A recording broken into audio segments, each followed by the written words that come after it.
started telling me I was oppressed. I'm like, God damn, I didn't know I was oppressed. What's up, Jacob? Jacob, what do you think about this indictment so far, man? What do you think Oh, about what do you I think about this read it indictment so all far? the You read the way whole through. indictment. I Go read ahead. the whole thing from beginning to end. I have been looking for articles on this. Oh my God. Oh my God. Let me read some more of it real quick. According to the website, the Southern Poverty Leadership Center is a catalyst for racial justice in the South and beyond, working in partnership with communities to dismantle white supremacy, strengthen intersectional movements, and advance the human rights of all people. To carry out this mission, the SPLC relied in part on public and corporate donations. As the SPLC explained on its website, with your help, we are standing up for the most vulnerable people in society, those who have no other champion. We are exposing hate and injustice, fighting discrimination, and providing award-winning anti-bias material free of charge to schools across America. We never take legal fees for our clients, and we accept no government funding. Rather, we rely on the compassion and generosity of people like you. Jacob, go ahead, buddy. Do you know how they got caught? It's at the end of the it is at the end of the indictment that how they got caught. They got caught because they opened up a bunch of fake bank accounts. Yeah, I read that part, and I read that part already. Right. Yeah. And the bank recognized it and started asking them, hey, what's going on here? And they sent it to the Biden administration, which decided not to do anything. And then when the Trump administration came in, so we would not have heard about this because after they got caught, they stopped doing it. That's why I think they stopped doing it in 2021, right? And so they got caught by the bank. The Biden administration was covering it up. And if Kamala had won,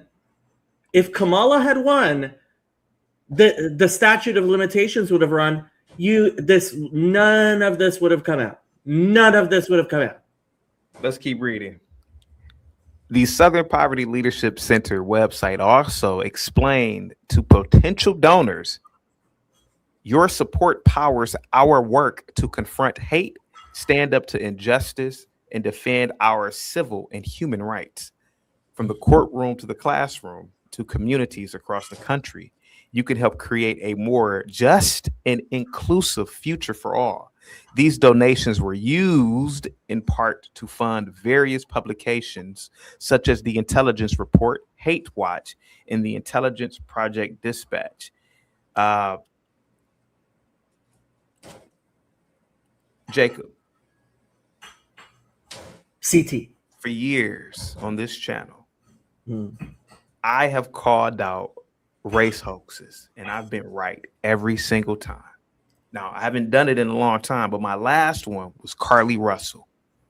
The media and organizations, schools, social media tried to make it seem like this black female, was a victim of a racial crime. I dissected it to the core that it wasn't, and it turns out it was a hoax. Man, if we didn't have social media, if we didn't have the internet, that story would be in the record books as a racial crime. Go ahead, guys. So you know how I figured out this whole hoax thing? When I was in college, right? I was obviously, as a Jewish student, I was very involved in like no anti-Semitism stuff, right? And we used to go around. There were websites that had information that all those websites are gone now. That would refute things, and we used to go around trying to convince people to read Mein Kampf. We used to go around trying to convince people, hey, you should read Mein Kampf. You should know what's in it. You should know what Hitler said, right? And then I noticed all these websites are coming down, and then the Anti-Defamation League, which is supposed to be stopping anti-Semitism, is doing things we know cause anti-Semitism, like censoring the anti-Semites, like telling people they shouldn't read Mein Kampf, doing all this stuff, right, to actually create anti-Semitism. And I'm like, what are you doing? And then I figured it out. It's the money. It's the money. It's the money. It's the money. What would they do if you end up without anti-Semitism and without racism? What are they going to do? How are they going to make their money? So the ADL, it's the exact same thing, I'm sure. The SPLC just got caught. Let me read this real quick to get back to what you're talking about. Starting in the 1980s, the SPLC began operating a covert network of informants who were either associated with violent extremist groups such as the Ku Klux Klan, or who had infiltrated violent extremist groups at the SPLC's direction. These informants were, matter of fact, I'll put it on screen for you guys actually, just to get a better, yeah, here we go. Between the informants were referred to by some individuals within the SPLC as the field sources. These are the informants. Between at least 2014 and 2023, the SPLC paid their informants in a clandestine manner. Doing so hid the fact that while the SPLC received donation money under the auspices that the funds would be used to dismantle violent extremist groups, this donation money was instead, Jacob, being used in part by the SPLC to pay leaders and others within these same violent extremist groups. That money was then used for the benefit of the individuals as well as the violent extremist groups. Jacob, this is possibly, one of the biggest bombshells in the 21st century. This is in America, of course, man. This is some wild shit right here, man. Did you watch the SPLC video that they put out on YouTube before they put it out before the indictment came out to try to cover their behind? I have it.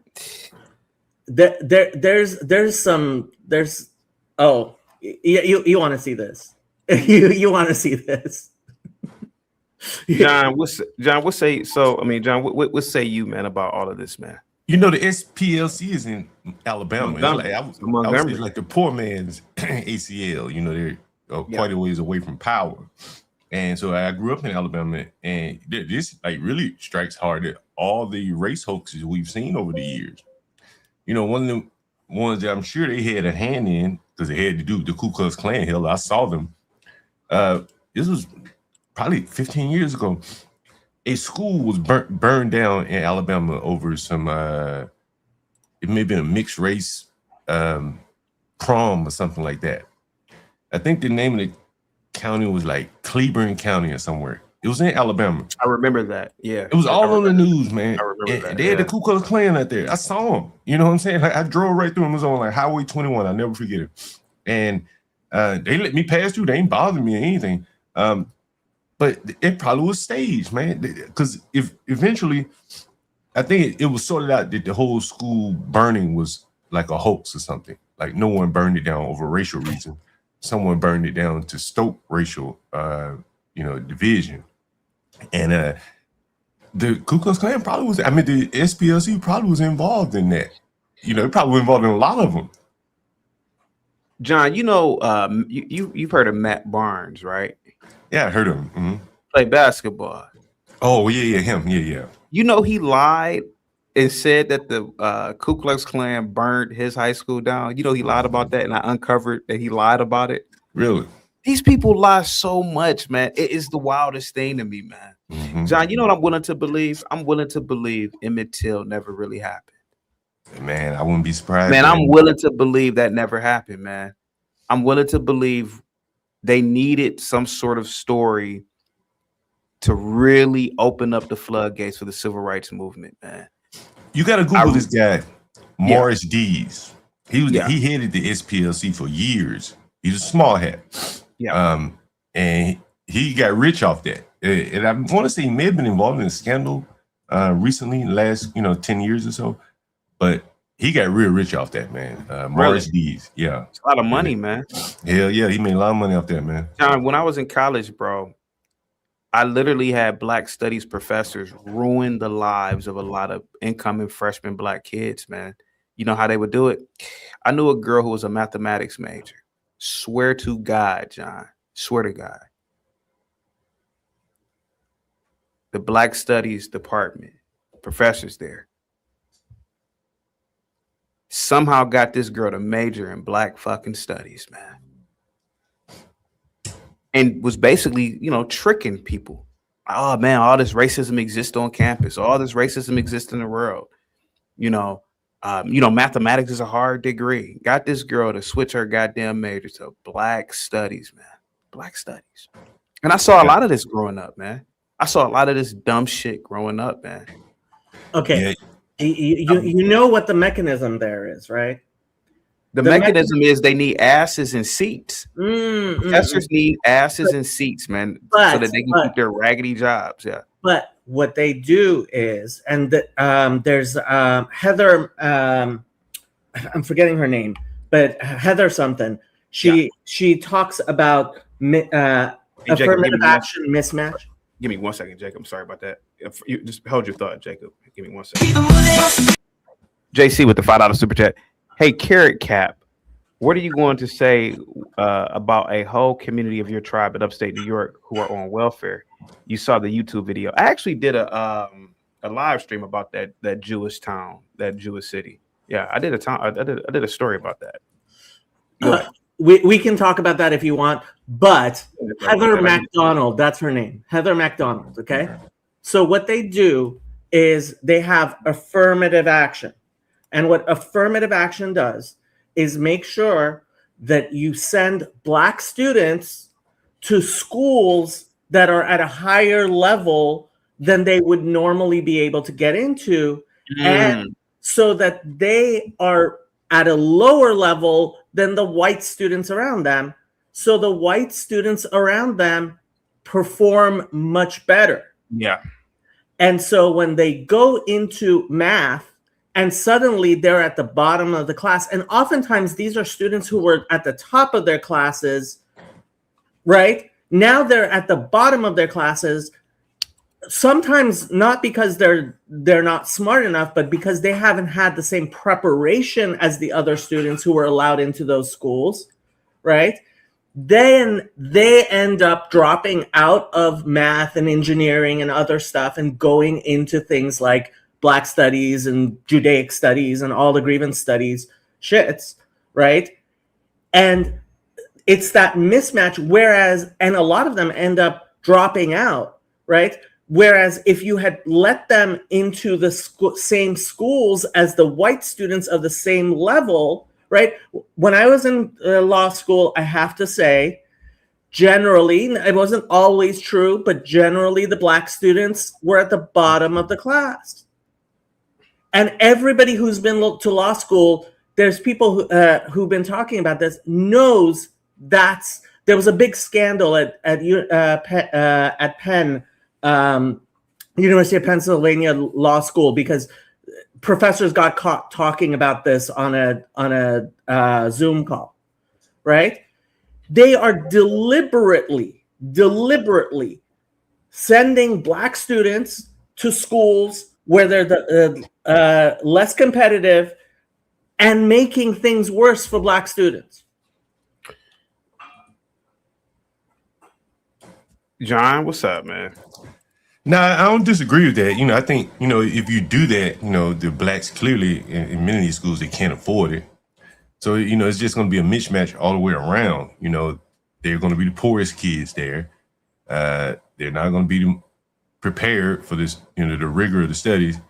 And then that just makes them angry. Yeah. I don't see any good outcome of putting them, these Black kids, and you know what you do with angry people? You know what you do with angry people? Like Jacob said, manipulate them. Yeah, you can manipulate an angry person. Yeah, and rile them up. Yeah, and then get them to major in that absolute bullshit. Yeah. Oh man, this is man. Johnny and David. Go ahead. You remember that black lawyer that called me? He had but $5 or $6. Yeah, I remember. Yeah. I mean, it's just like it's so many examples that who allowed these people to go to college and become lawyers. Justin Fairfax is an example.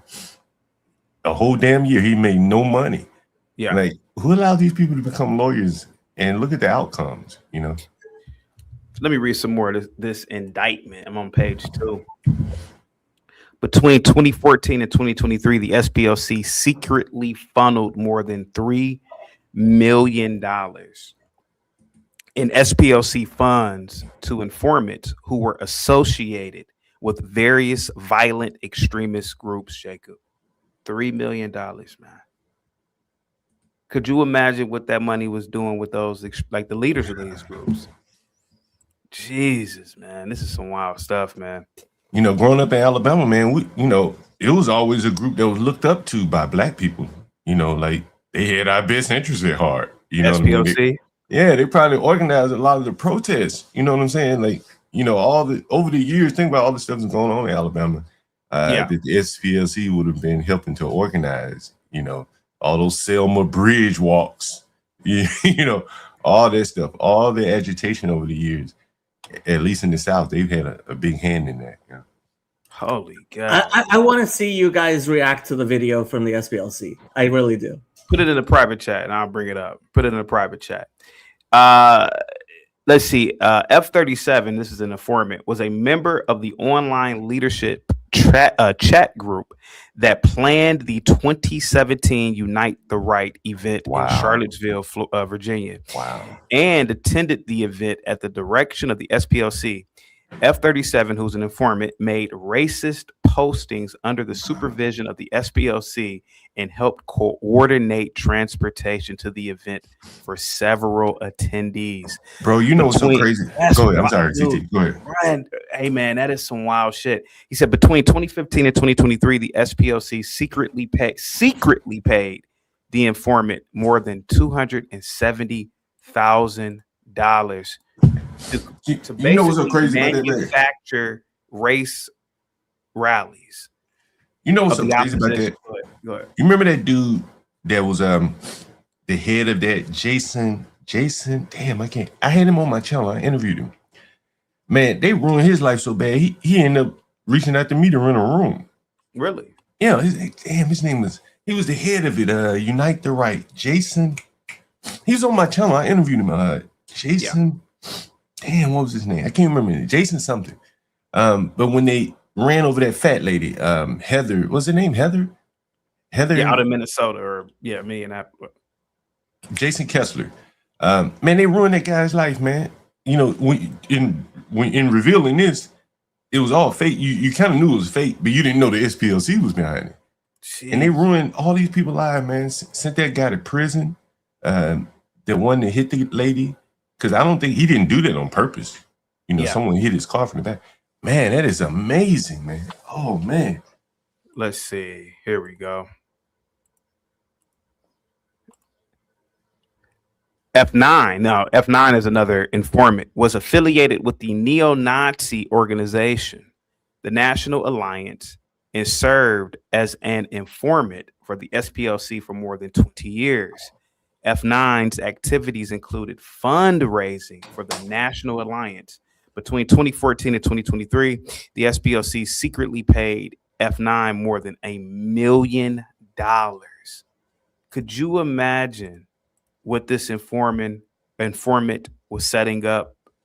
Could you imagine who he was? Man, that is some crazy shit. What is... Man, this is really, hey, I don't know, man. Is this one of the biggest bombshells in the 21st century, Jacob? I wouldn't say, honestly, I've seen so many things but one thing people might not realize is, look, when you inject $3 million into, these are poor people who are members of the KKK. They're not rich people, yeah. Right? These are not rich people. These are young, stupid kids. And you're injecting money into that economy one of the front groups that they created was Rare Books, right? So you're injecting money into this rare books economy, and people start thinking, oh, I could write a book and it could get published and it could get bought. And guess who's buying these books? The SPLC is buying these books, right?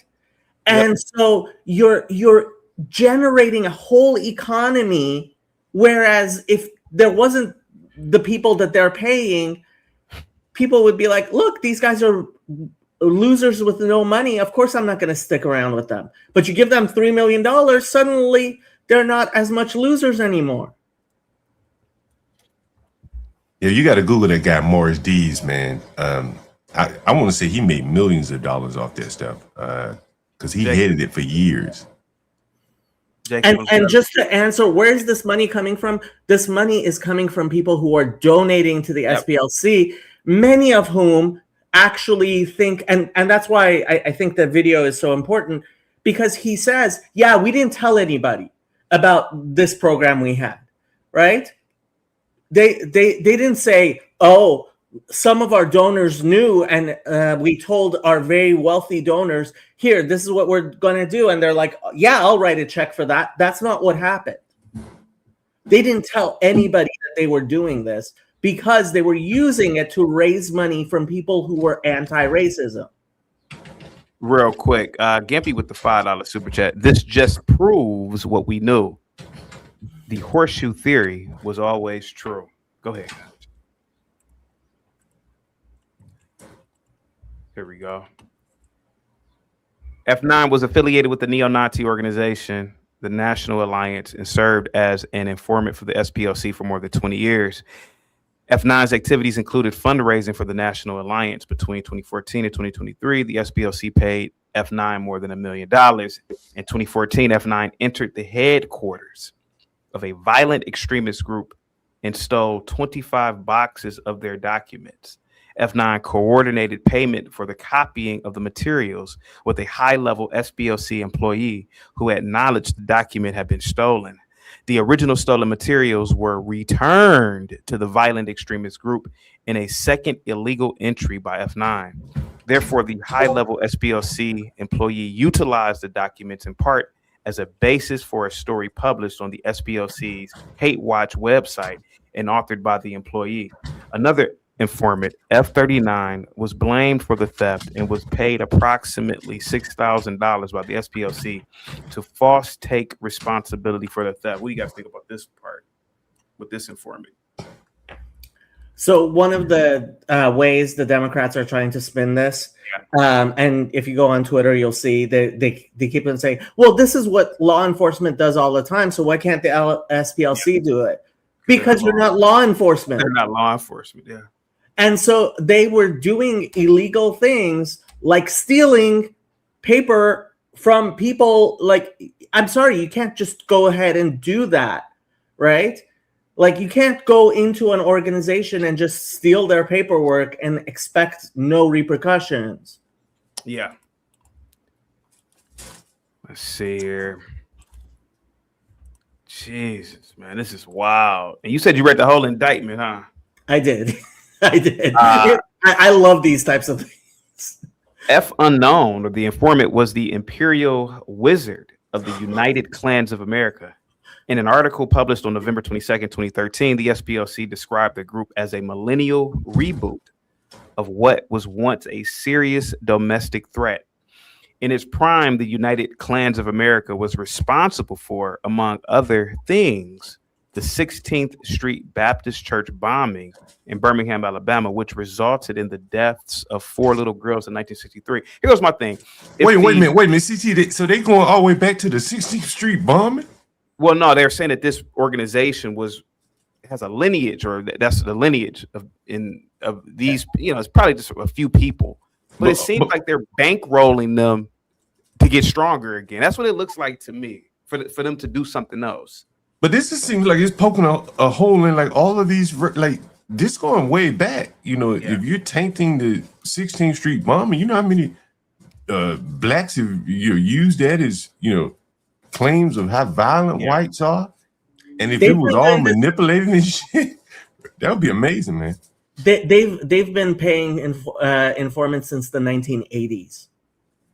Since the 1980s. But when was the 16th Street bombing? That was in the 60s or something, was it? Yeah, that was. I'm pretty sure it was a long time ago.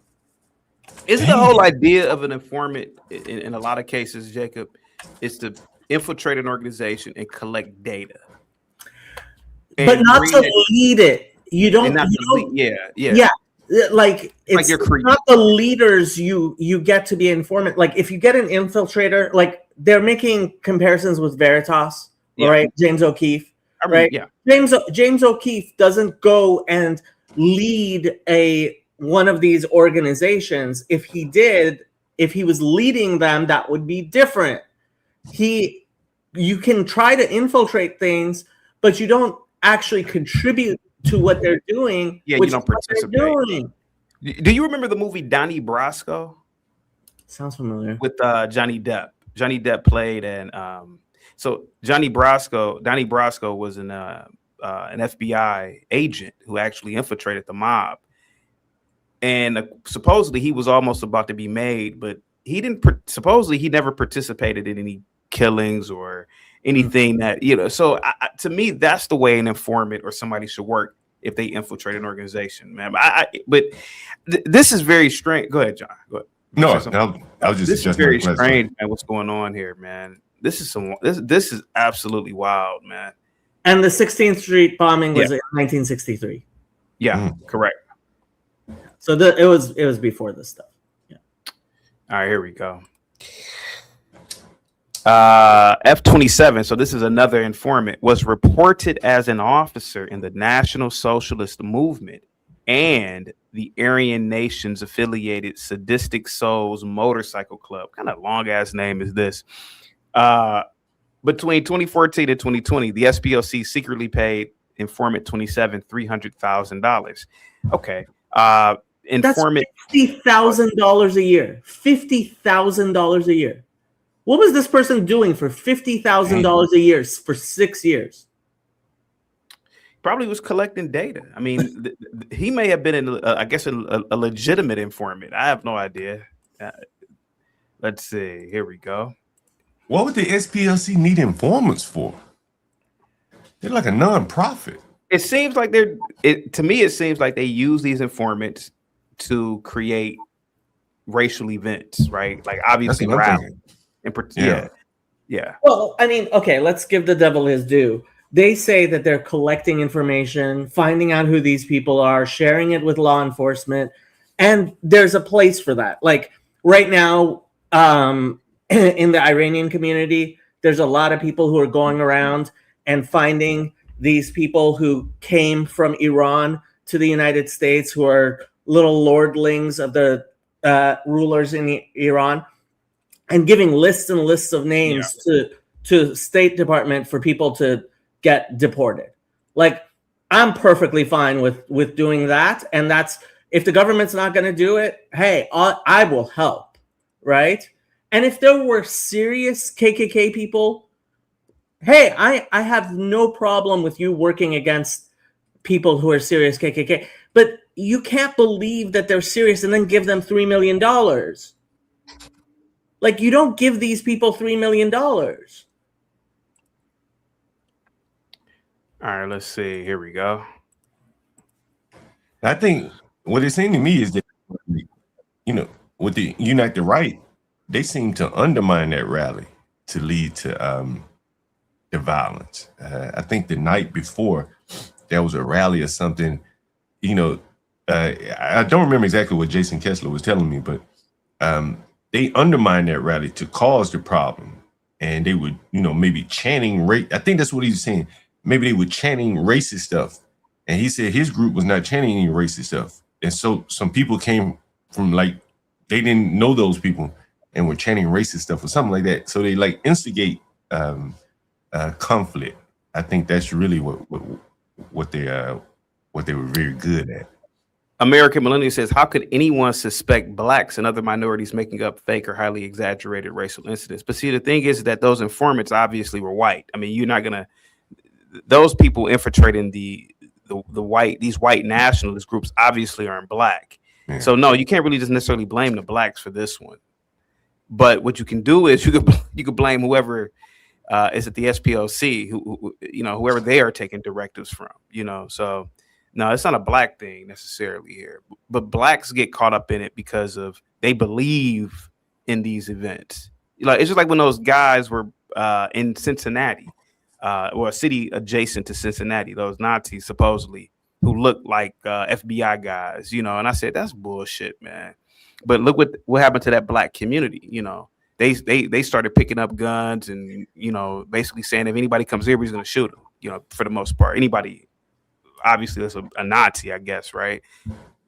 But it's basically creating more racial tension, which doesn't necessarily even exist to a degree. If they're funding the damn rallies, this is wild, man. This is absolutely wild.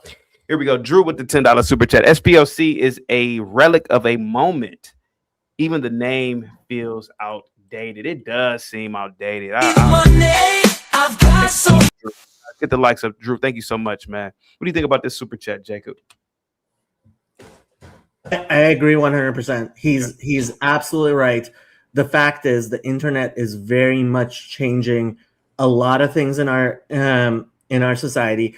And one thing I like to point out to people is, yes, we are seeing a lot more corruption than we used to see in the moment.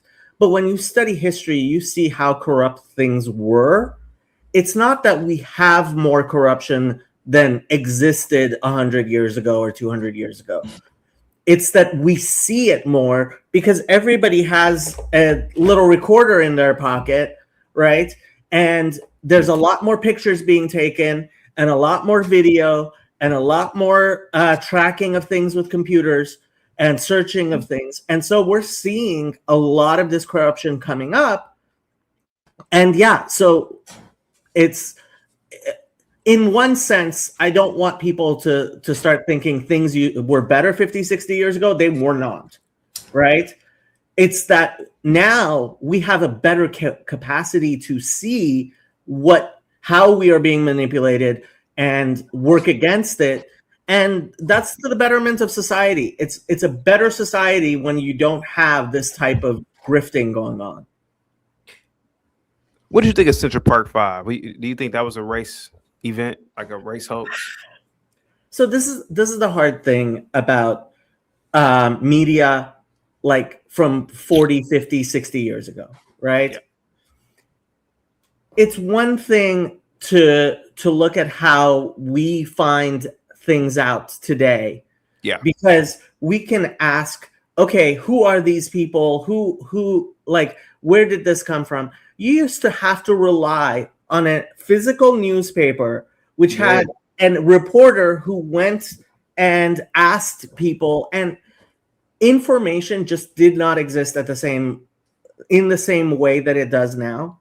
And I think the vast majority of people who heard about the Central Park 5, right, initially were like, oh, if the police caught them, then they must be guilty. And then when the narrative changes in the news, they didn't have access to real information, right? So I think we have to be kind of careful. Like you're taking things a bit farther than I would, right? In whether things are hoaxes or 100% or not. But we have to look at the systems that exist and see how they're functioning.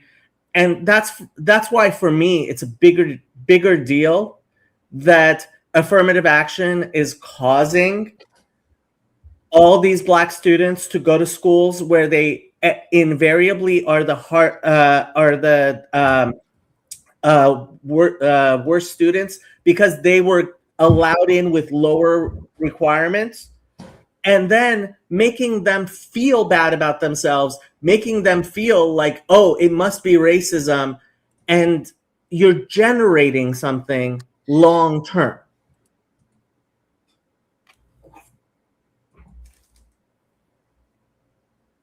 Tawana Brownlee. What's her name? Tawana Brownlee? Tawana. Sounds familiar. Tawana Brownlee. Yeah, she admitted was that the one that admitted she was a fraud? Yeah, that was the one who admitted it. Yeah. You know, I think, you know, Jussie in her Smollett. case, Jussie Smollett. which one was Tawana Brawley the one in North Carolina? I thought she was the one in New York. Which one? The one that Al Sharpton. The one that Al Sharpton. Let me see. Remember the black lady in North Carolina, the Duke Lacrosse? Remember Duke Lacrosse? Oh, that was the New York City Great Pope. Right. That was the Great Pope. And Duke Lacrosse, that was as Duke fake Lacrosse, as it all gets, right? You know, in my hometown, and I bet you, you know, a lot of the ways that they were very successful, the SPLC, was that they worked through the black churches. Yeah. And so in my hometown, man, and I remember this, I was a young boy, it never made sense to me. They would run like protests against stores, like grocery stores, what I remember, that didn't hire enough blacks in their word. And it would be protests that basically ran the store out of business. And you'd be like, damn, why the hell would you do that? And the black churches would lead those protests. And I bet you that the SPLC was behind that. Yeah. It's how Al Sharpton made all his money. It's how Al Sharpton made all of his money. The Crown Heights riots, right? So he would threaten businesses. He would threaten people. I'm going to call you racist. I'm going to bring a bunch of people down to your neighborhood, and you got to give me money. And that's who Al Sharpton is and was. And frankly, Jesse Jackson did the same thing.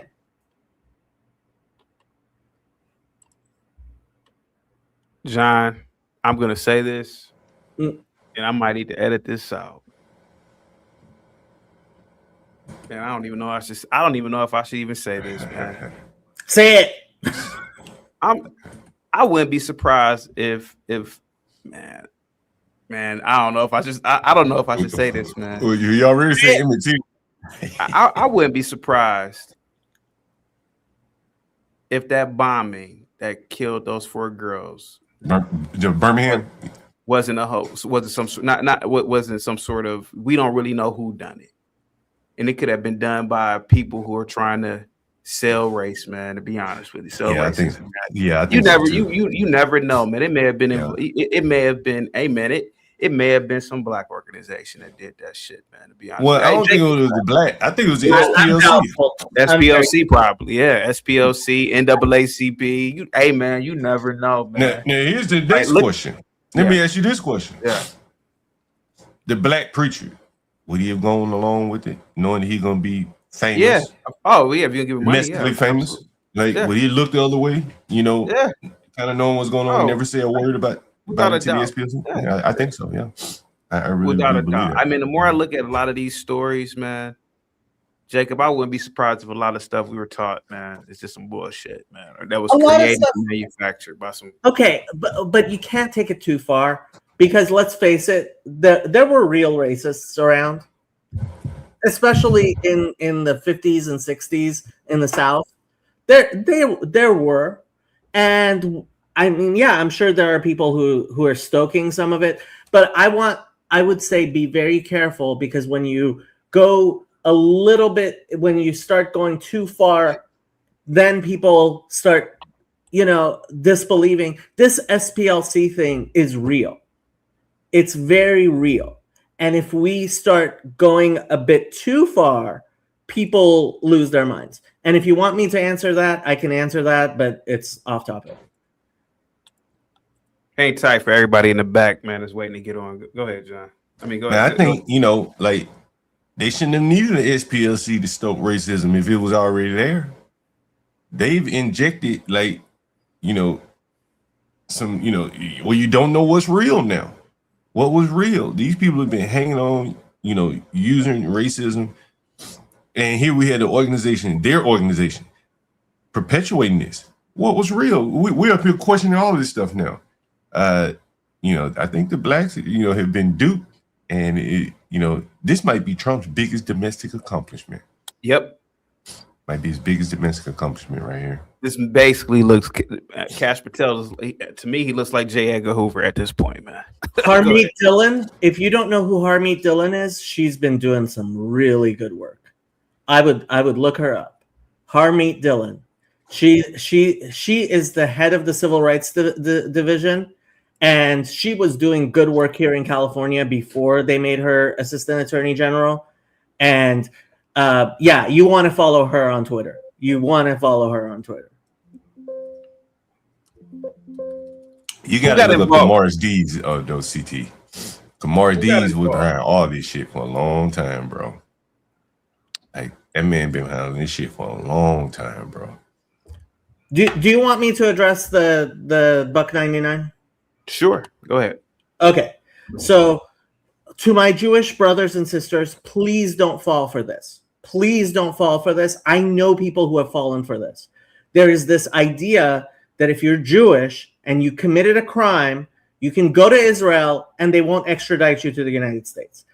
I have personal family members who have tried to do this. Guess what happens? You get extradited back to the United States, and you get extra jail time. So please do not believe these weird ass. Like I know people who are currently on probation because in addition to whatever they did, they went to Israel thinking they could stay out of jail, and then they got extradited and they got extra charges for fleeing. So, like, because people say shit on the internet does not mean you should believe it. Hey, John, did I ever tell you the story of, you know, my friend Blue Cousin, who's in the chat? Did I ever tell you that many years ago, I met this beautiful young college girl. I was a little bit older, but she was about 18 at the time, 19. I was about 30. And it was a group of us. And this girl was hanging with this old woman, man. I don't know why it was an odd relationship, but she had met this older black woman. Black chick was probably in her late 50s. We go to I never told you this story. I went to a sports bar. I never told you this story, John? Yeah, go ahead. I went to the sports bar. Now, this one of these black women who she's real like eccentric type. Real, and I hope I should call Blue Cousin right now to verify this story, man. So we're at this sports bar that we all go to, but the young girl and the woman, you know, they're not regulars there. But me and Blue Cousin and our friends, we're regulars at this sports bar. So this is my first time meeting this older woman who was with the 18-year-old, 19-year-old girl. This woman was batshit crazy, bro. I mean, batshit crazy. Just about her conversation. So anyway, it was a waiter. He was a young white kid, college kid, because, you know, there's a few colleges around the area. He had to be about 20, 21, college white kid.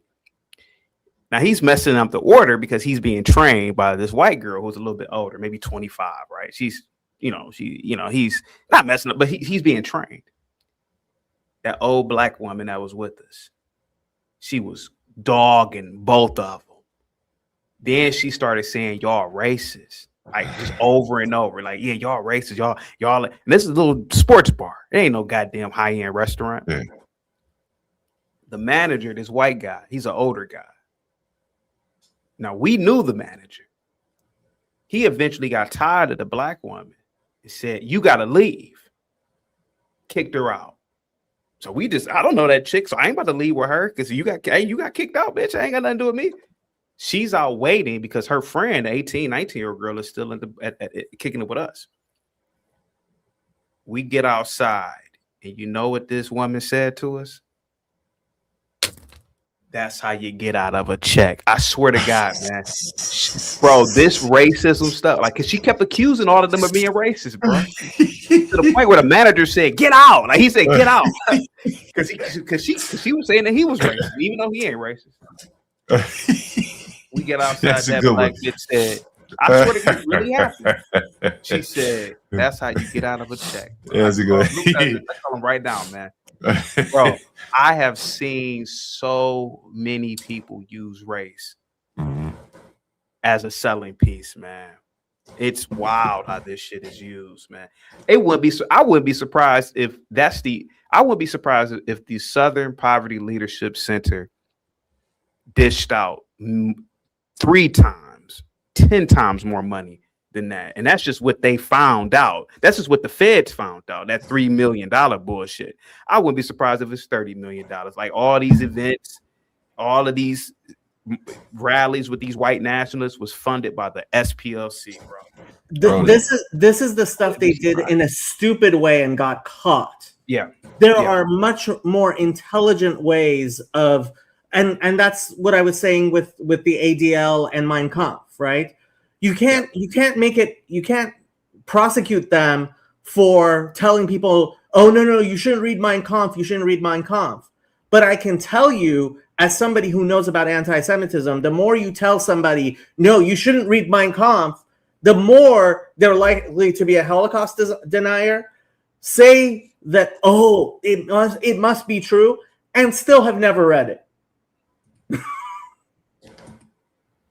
Let me read some more of this real quick. Here we go. Let's read some more of this. Where did I leave off at? Right here? I think I left off right here. F42, another informant, was the former chairman of the National Alliance. You heard me? F42, an informant, was the former chairman of the National Alliance. The SPLC website contained an extremist file webpage about Informant 42, from which the SPLC solicited donations. Between 2016 and 2023, the SPLC secretly paid Informant 42 more than $140,000. This overlapped the time period which Informant 42 was featured on the SPLC's extremist webpage. Imagine being that person who sees this extremist webpage and goes, oh my God, this is some effed up shit. And I'm going to give the SPLC $50. And that $50 is going to the pocket of the person that you're like, that's some effed up shit. Mm-hmm. So they're not naming these people yet, though. No, this is only an indictment. This is only an indictment against the corporation. And unfortunately, a corporation can be found guilty. Nobody goes to jail. Nobody goes to jail. Jacob, Patrisse Cullors. Are you familiar with her? I am not familiar with Patrisse Cullors. She's the big fat woman who started Black Lives Matter. $50 million in her pocket. And she bought houses with it, didn't she? She bought mansions with it. She bought security deeds. She paid her brother, if I'm not mistaken, $1 million on her security detail. Her brother, who does he have a security firm? $1 million. You can't make this stuff up, man. And to live in the very same communities that she would say would harass and be bigoted towards blacks. Think about that, man. Okay, can we be real for a minute? Think about that, bro. Can we be real for a minute? So I've been working in the black community in Los Angeles. I'm guessing where you are in Cleveland and where you are, John, it's very similar.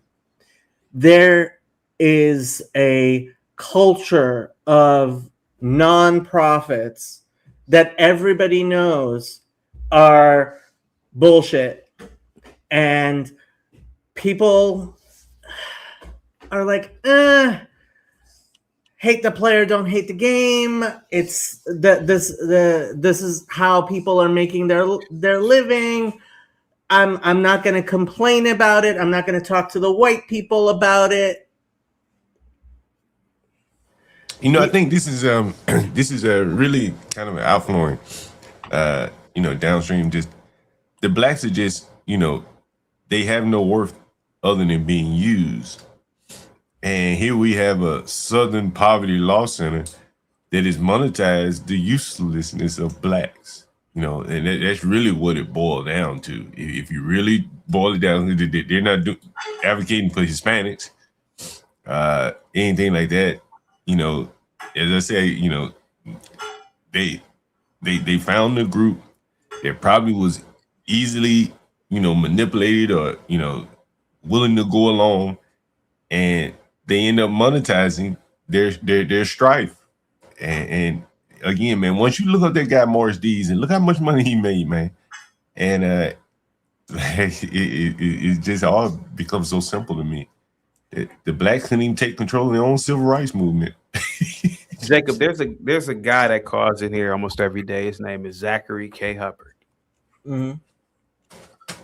Now he's he has something called gematria, some numbers bullshit, right? I know how much you love religion. Guess what his big selling piece is with gematria? What is his big selling piece? Black people. Almost every video, almost every article, almost all of his talking points is something about a black death and how it's linked to the racism and the Jesuits and all this stuff. Man, a lot of people are in on this scam, man, like the racial or the racism industrial complex, man. Yeah. A lot of people are in on this stuff, man. Things that don't even make any sense. Like, oh yeah, CT, they're black people being K-worded just like you, trying to sell me this bullshit. Like, bro, what are you talking about, man? This NFL player just died because he died. He was on drugs. I don't know. What the hell they got to do with black people? Nation of Islam peddles this shit all the time. The agree. Black Hebrew Israelites. Oh my God, those clowns. I agree. Right? Have you seen them standing on the street corner? Like, dude, do you have a job? I see them every day. On the street corner wearing their clown uniforms and yelling at people. I see them every day, man. The F-30, here goes an informant. F-30 led the National Socialist Party of America. Was the former director of the faction of the Aryan Nations and a former member of the Ku Klux Klan. The SPLC website contained an extremist file webpage for F-30, from which the SPLC solicited donations. Between 2014 and 2016, the SPLC secretly paid F-30 more than $70,000. I already read that part. F-43 was the reported national president of American Front and a convicted federal felon for his participation in a cross burning. Between 2016 and 2019, the SPLC secretly paid F-43 more than $19,000. What were they paying him for? You know, the lower numbers, I think you understand that. Like, you're paying somebody for information, you're paying somebody to give you some paperwork but this guy was a criminal. Yeah. And these groups do need criminals, right? Yeah. They need, and this guy was one. You need probably some ruffians, some people that are willing to do some things, your dirty business, and he probably was one.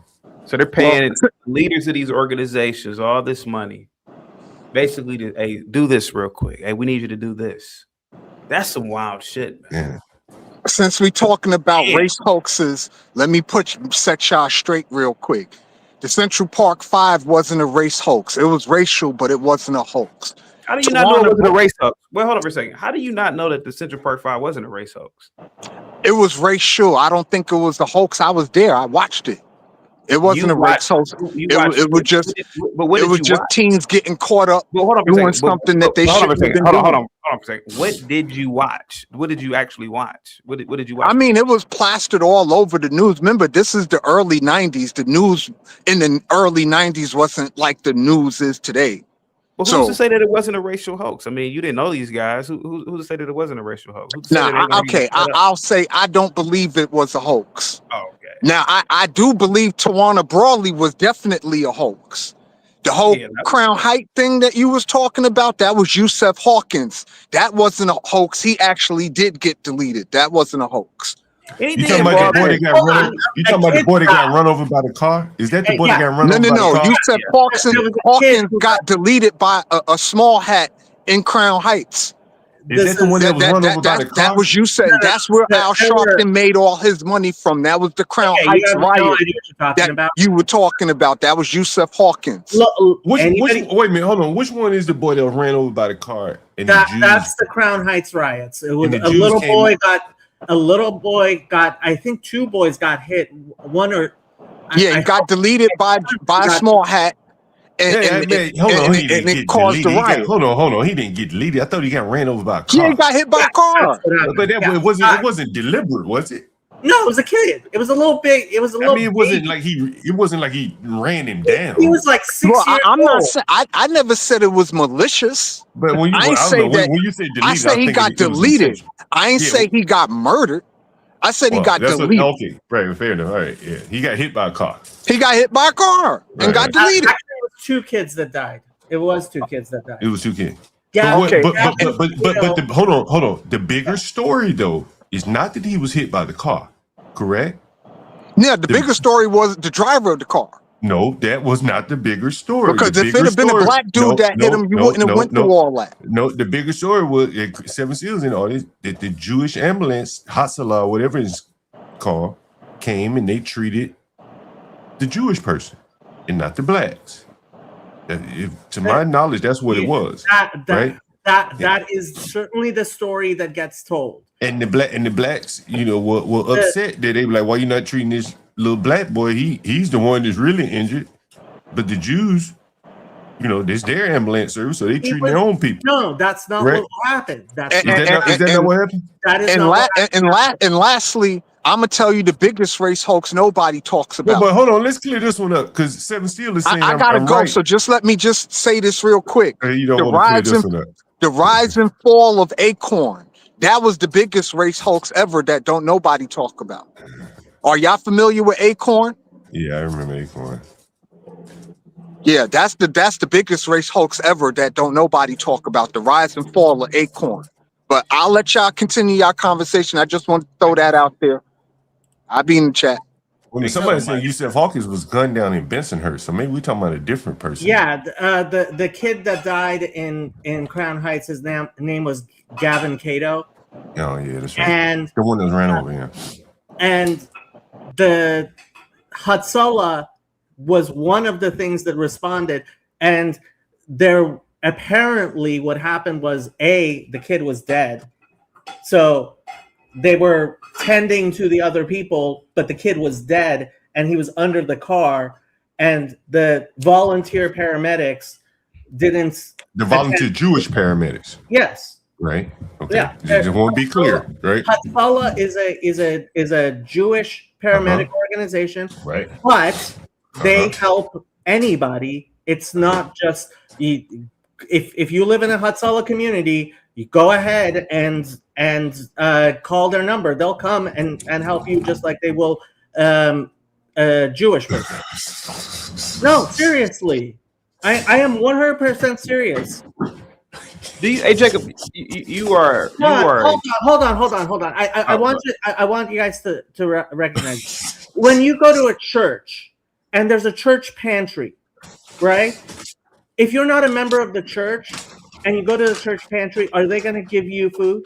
They're still going to say no. Yeah. I'm not going to help you. No, they give it to you whether you're a member or not. Yeah. I think there's a big difference between food and a service that you provide for your people, man. I think, and there's nothing wrong with it. Don't get me wrong. No. I think it's really important for people to understand this. This Hatzalah and Shomrim, there are two things that, and it's important because recently somebody torched 4 Hatzalah ambulances in London, right? They actually destroyed the ambulances in London, right? And no, it's the Jewish community. There's a reason why so many hospitals are named things like Cedar Sinai and Beth Israel, et cetera, because the Jewish community has been providing healthcare. I don't think anyone's denying that. Community. I don't think anyone's denying that. But listen, I lived in Crown Heights. Okay. I didn't know the damn Hatzalah phone number. I live right there in their neighborhood. I didn't know their ambulance number. I don't know anyone that knew their ambulance number. I never seen the ambulance come pick anyone up, in my neighborhood. And again, I'm not criticizing the Jewish people. There are people who hold on. There are people who know the number and people who don't know the number. But Hatzalah gets sent in Crown Heights. It gets sent just like any other Hello, can you hear me? Yeah. Who am I speaking with? Courtney. Courtney, how you doing? My name is Chaotic Truth. I'm the local Grand Wizard of the Ku Klux Klan in Ohio. Since you guys are giving out money to informants, can I get some of the donation money? Oh, okay. She hung up on me. Oh, okay. Wait a minute. Okay.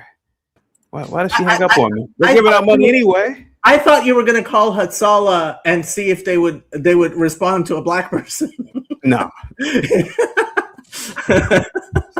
No, but seriously, I've never known them people to pick up.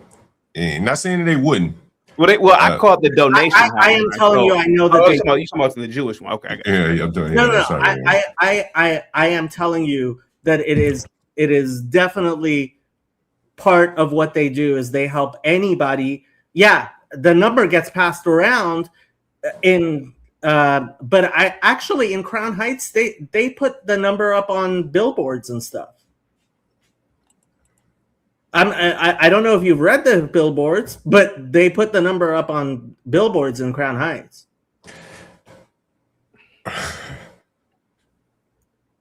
Now, I don't want to argue with you. You know what I'm saying?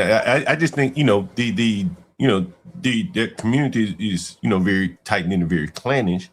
That even if they put the number up, you probably wouldn't be inclined to call them.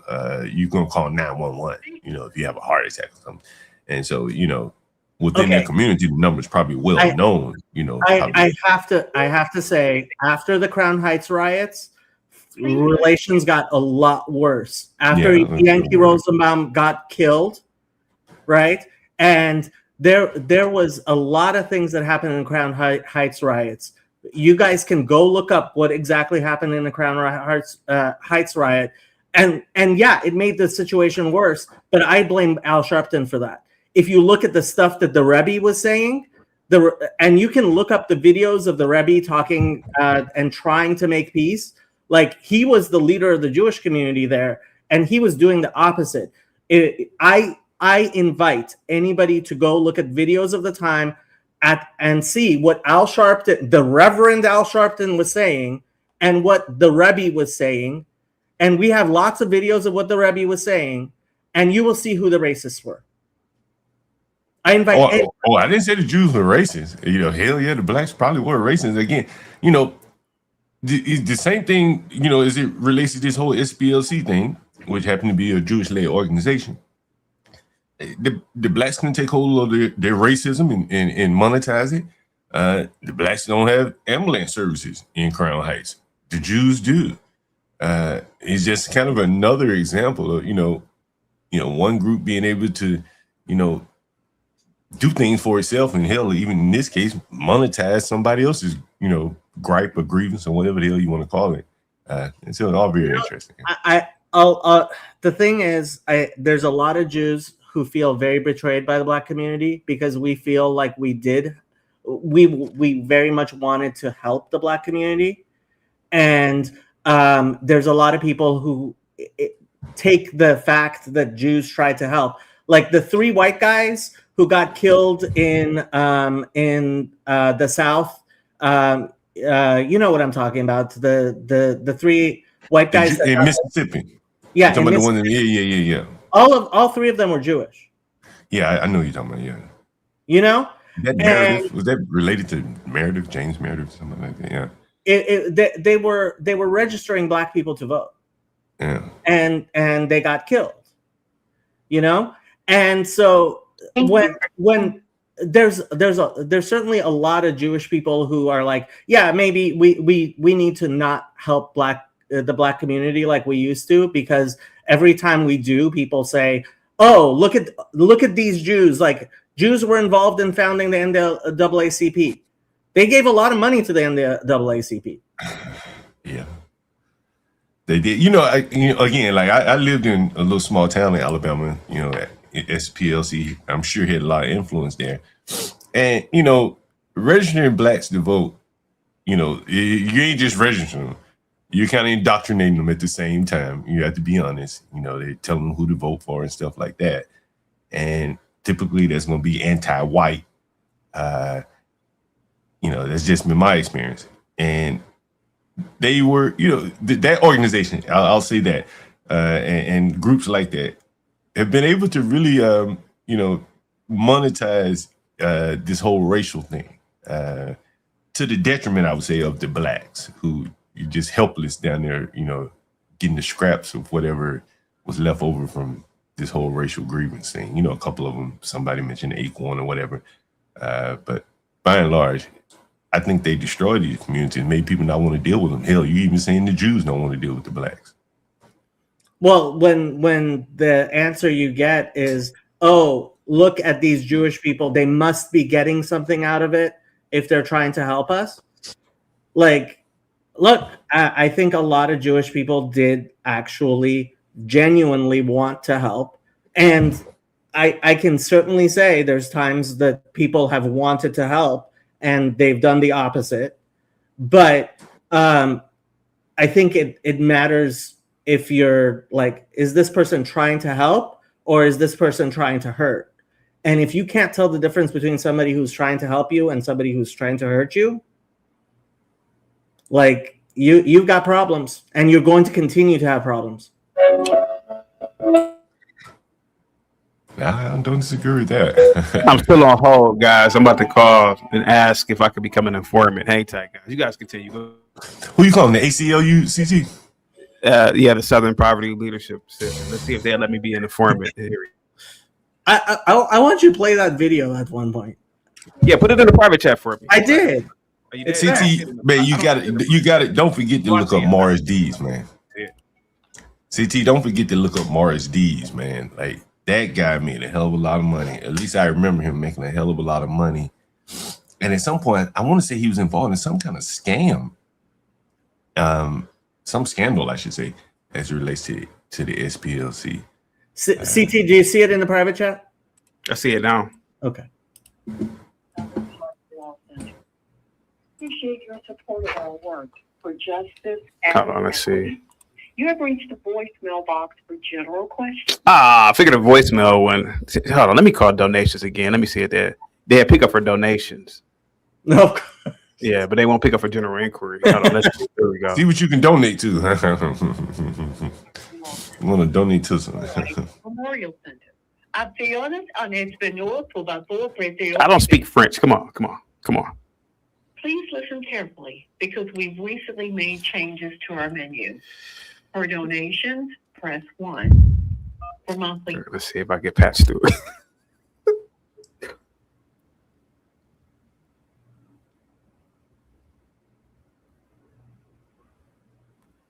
To make a donation, press 1. For securities and stock gifts, thank you for calling the Southern Poverty Law Center. You have reached the voicemail box for our donors. Damn, they must have blocked my number. Let me CT, I'll be back. All right, thanks, Brian.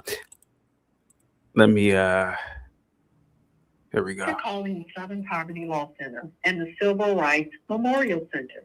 Acciones en español, por favor, presione. Please listen carefully because we've recently made changes to our menu. I'm sure once you called the first time she answered, Of the she center, put you on a list. Yeah. for general questions, press 3. For the Civil Rights Memorial Center, press 4. You know what? Call media relations. Only teaching Call tolerance, media press relations. 5. For the Intelligence Project, press 6. For legal, press 7. For media and press inquiries, press 8. All right, let's see. Let's see if I can get through to somebody. No one is available to answer your call at this time. Please leave a message after the tone. When you finish recording, you may hang up or press 1 for more options. All right, let's try one more time. Let me see if I can get through to donations. Here we go. Thank you for calling the Southern Poverty Law Center and the Civil Rights Memorial Center. Acciones en español, por favor, presione. Please listen carefully because we've recently made changes to our menu. For donations, press 1. All right, let's see.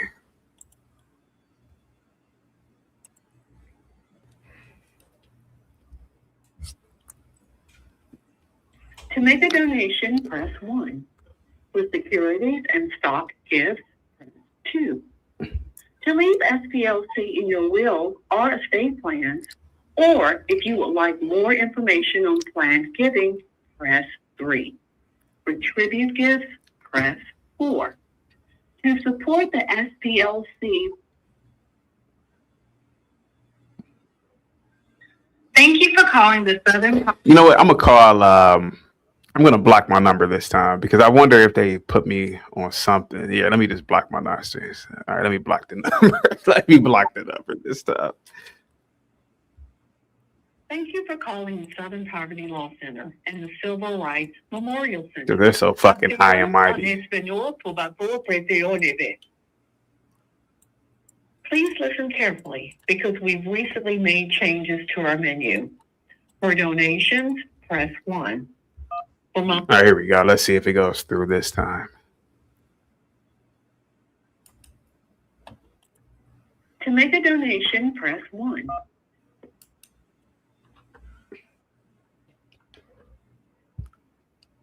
Thank you for calling the Southern Poverty Law Center. You have reached the voicemail box for our donor services department. I apologize, but we are unable to answer your call at the moment. Please leave your name, number, and the reason for your call so that we can get back to you as quickly as possible. I'm about to leave. I'm about to do it. When you finish recording, you may hang up or press 1 for more options.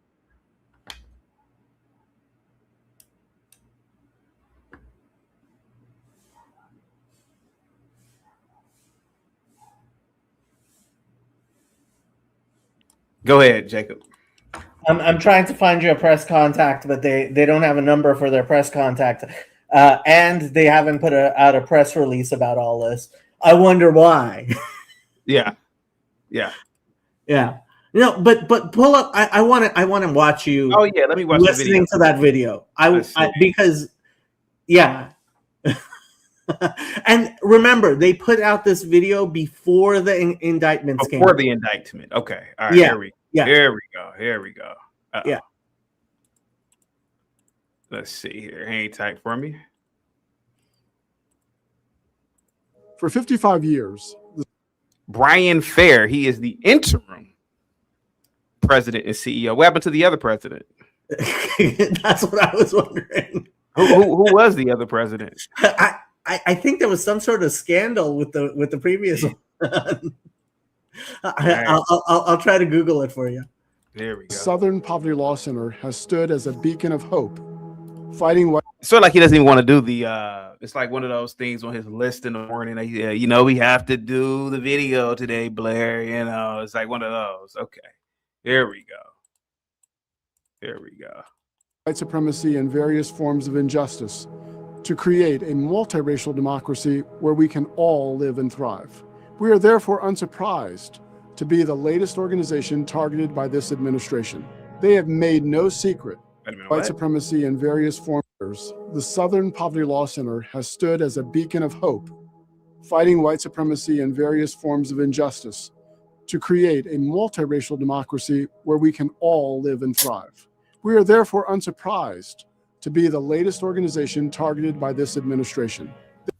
The Trump administration is targeting the ACLU. I mean, is that O.J. Simpson? It looks like he's dead. O.J. died a few years ago. Wow, it's good to see O.J. back in journalism. So the previous CEO was Margaret Huang, who resigned in July 2025 after serving 5 years. Yeah. And they said because she wanted to spend more time with her family. Here we go. They have made no secret of who they want to protect and who they want to destroy. His name is Brian Fair. Hey, Jacob. Yeah. I'm normally. That's not a Jewish last name. I know. I'm normally good on this. Yeah. What are the odds? Oh. He's married to a white woman. 95%. 60. I think you said 95. What about you, 777? If you 60%, he looks like he loves his black queens. Let's see. I can't find his wife. Also, CT, I wanted to add something real fast. Yeah. The mayor of Toronto has decided to melt Drake's ice castle that he made. What the fuck? What does that have to do with what are you talking about? Well, I just noticed it in my algorithm. All right. And it's a very big thing. Kids are setting fires in front of it. They're going crazy. So something to throw in the algorithm. Oh, okay. Yeah. Yeah, it's probably a good idea to do that. Okay. Sorry to interrupt you, Wiener. No, you're good. You're good. All good, Wiener. Didn't mind you talking. Here you go. Fighting white supremacy and various forms of injustice. I couldn't find his wife, but I'm pretty sure he's married to a white. Probably gay. He's not gay. No, might be. I don't think so. He doesn't come up as a gay. Well, neither did the dad in American Beauty, the military guy. The Marine. Yeah. So you never know. You never know, bud. Yeah. There we go. There we go, bud. There we go. To create a multiracial democracy where we can all live and thrive. We are therefore unsurprised to be the latest organization targeted by this administration. What's up with that music? Like, the music is to make him seem more serious, I guess. Yeah. Yeah. It's all bullshit. It's all bullshit. Yeah. They have made no secret of who they want to protect and who they want to destroy. For example, in October, FBI Director Kash Patel announced the Bureau would sever its ties with the SPLC.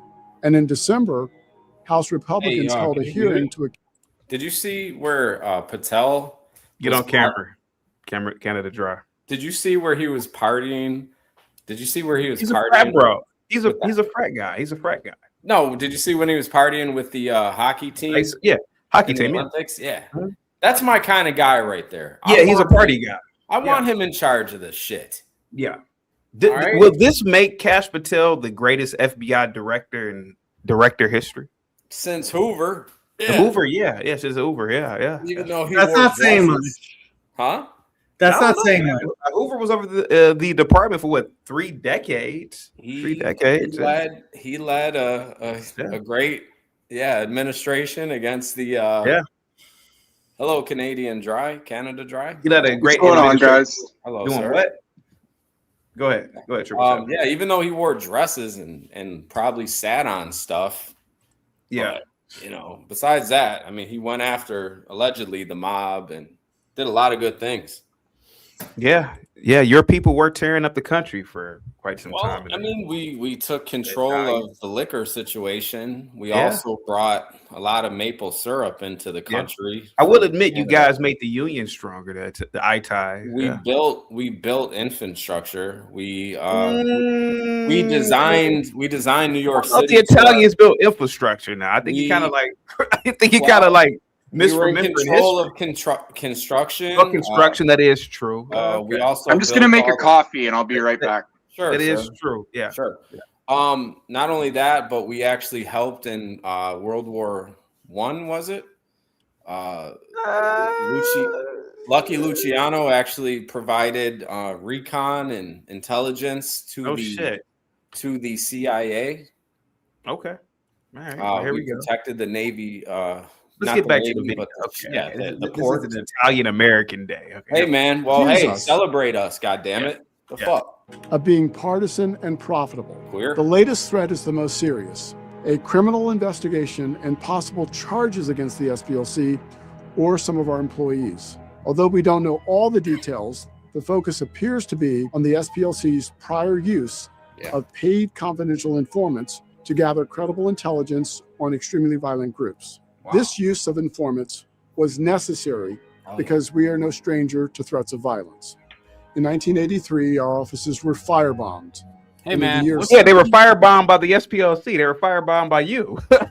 Go ahead. Can I ask what is the SPLC? Because I'm ignorant. Southern Leadership. Southern shit. Southern Poverty Law Center. Southern Poverty Leadership Center. Yeah, Southern it's so Law Center. Yeah, whatever. Law Center. Oh, okay. Yeah, whatever. So it's some bullshit. It's some like for the most part. It's like some extreme group. Yeah. No, it's not. No, it's not an extreme group. It's it's an organization. It's a nonprofit organization Mm-hmm. with a mission to combat white supremacy. But in fact, they are the ones that are pretty much creating false flag events. My question is a simple-minded Dago Guido Guinea. Yeah. Where are the white extremists? Because there is no KKK. There is no like. That's the whole point. That's the whole there point. is, like honestly, I've never in my life, even on YouTube, have came across like Klan rallies where there's like some violent shit going on. You only see a bunch of white men barely wearing the hoods up. If they're gonna do it, I mean, do it. Throw the hoods up, burn crosses. Yeah. Respectfully, hose a black individual or something with a fire hose. Show me that'll something. work. That'll work. Show me something. Yeah, there is no white extremists, to be honest. That'll work. Yeah. I'm more worried about gangs like YNs, wearing shiesty masks than the Klan. Even if I was black, I'd be more worried about YNs wearing shiesty masks than Klan. I'm not gonna lie to you, man. I'd rather have the mustache man walking behind me. I'd rather have a man with the hood up, Yeah. burning a cross, about to, throw me in a tree, than like 10 YNs with shiesties. Here you go. Since there have been countless credible threats against our staff. For decades, we engaged in unprecedented litigation to dismantle the Klan and other hate groups. In light of that work, we sought to protect the safety of our staff and the public. I would love if he was actually hung by the Klan. Why? Just because it would be valid. Like his fight would be valid. He was like, oh my God, look, the director was, hung by the Klan. Like he was really doing the Lord's work. He was trying to fight against these extremists. Like it's just not, it's everything is a money grab. That's what makes me sick. Everything is a money grab. You know what I mean? Women, they want to marry a man with money. It's just a money grab. Would you marry a man with money? I'm sorry, CT. I don't think I heard you correctly. I'm sorry. What? I didn't say anything. Here we go. No. I would gladly marry a sugar mama. Just if anybody, if you've got millions of dollars and you need me to be candy on your arm. Sure. Yeah. Absolutely. 100%. I don't care if you are 200 pounds.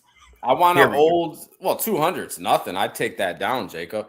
But I want a super rich, like 25, 50 type $1 million woman out in LA. She's living in, Calabasas. Her husband was a retired rich, commercial developer. And I'm just plowing her hardest. I'm bringing her back to when she was 19. Let's get back to the video, man. You're kind of like off top. What we learned from informants with local and federal law enforcement, including the FBI. We do not, however, share our use of informants broadly with anyone to protect the identity and safety of the informants and their families. And while we no longer work with paid informants, we continue to take their safety seriously. These individuals risked their lives to infiltrate and inform on the activities of our nation's most I'll play the rest of it. Radical and violent extremist groups. When we began working with informants, we were living in the shadow of the height of the civil rights movement, which had seen bombings at churches, state-sponsored violence against demonstrators, and the murders of activists that went unanswered by the justice system. There is no question that what we learned from informants saved lives. I have a question. Today, the federal government has been weaponized to dismantle the rights of our nation's most vulnerable people.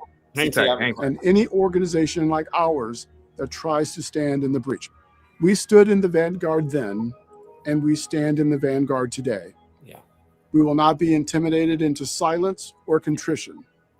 And we will not abandon our mission or the communities we serve. This moment in history finds Americans in a critical struggle between those who continue to pull and bend the arc of history toward justice and those who resist progress. We will vigorously defend ourselves, our staff, and our work. We will continue to fight hate, and we will continue to seek a safer and more just world.